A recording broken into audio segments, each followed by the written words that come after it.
Assalamualaikum warahmatullahi wabarakatuh. Di sini saya Mbifel Mahendra akan menjelaskan tentang analisis kualitas layanan integrasi model ServiQual dan IntiQual.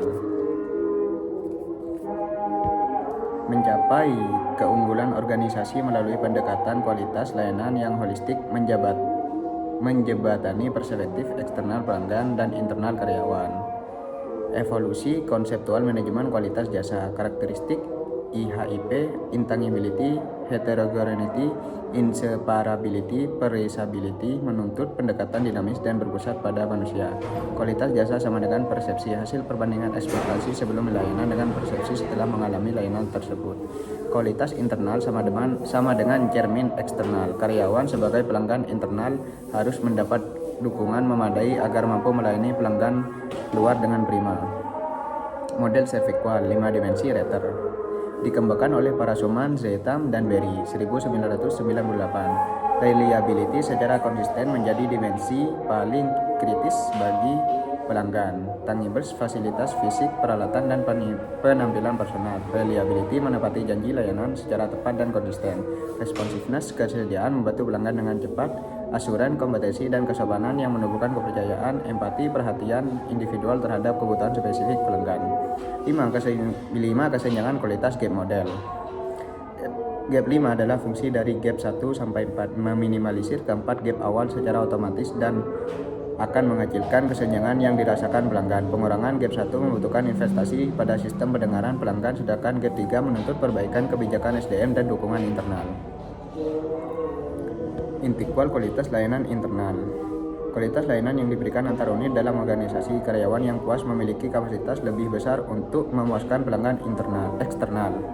Tools dan kebijakan, teknologi memadai dan prosedur yang mendukung bukan menghambat. Teamwork dan komunikasi, kolaborasi lintas departemen dan aliran informasi yang transparan. Manajemen support, dukungan emosional, teknis, dan sumber daya dari atasan. Goal alignment dan pelatihan, keselarasan sasaran individu dengan visi organisasi dan pengembangan kompetensi berkelanjutan. Reward dan recognition, apresiasi adil atas kontribusi pendorong kualitas karyawan. Sinergi IntiQual, ServiQual, service profit chain.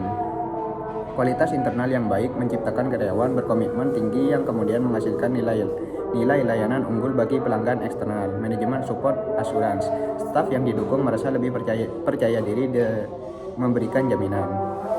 Tools dan tangibles dan reliability.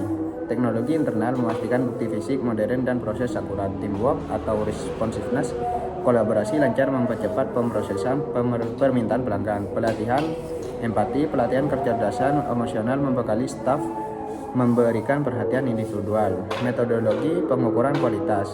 Alat analisis utama. Skala Likert 5-7 poin, 22 butir. Pernyataan ServiQual mengukur harapan versus persepsi. Yang kedua ada score gap sama dengan persepsi dan harapan. Nilai negatif menunjukkan kekurangan yang harus ditindaklanjuti. Yang ketiga customer satisfaction atau index. TSI 1 angka, indeks kepuasan menyeluruh. Yang terakhir ada importance performance analysis atau IPA. Pemetaan atribut keempat kuadran untuk prioritas berbasis data.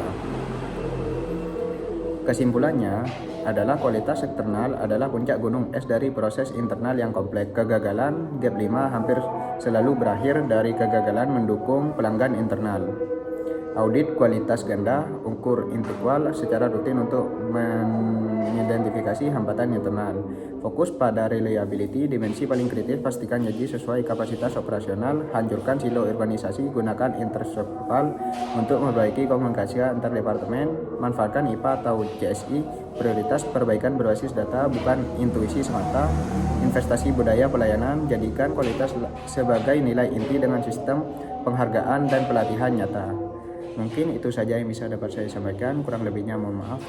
Sekian, terima kasih.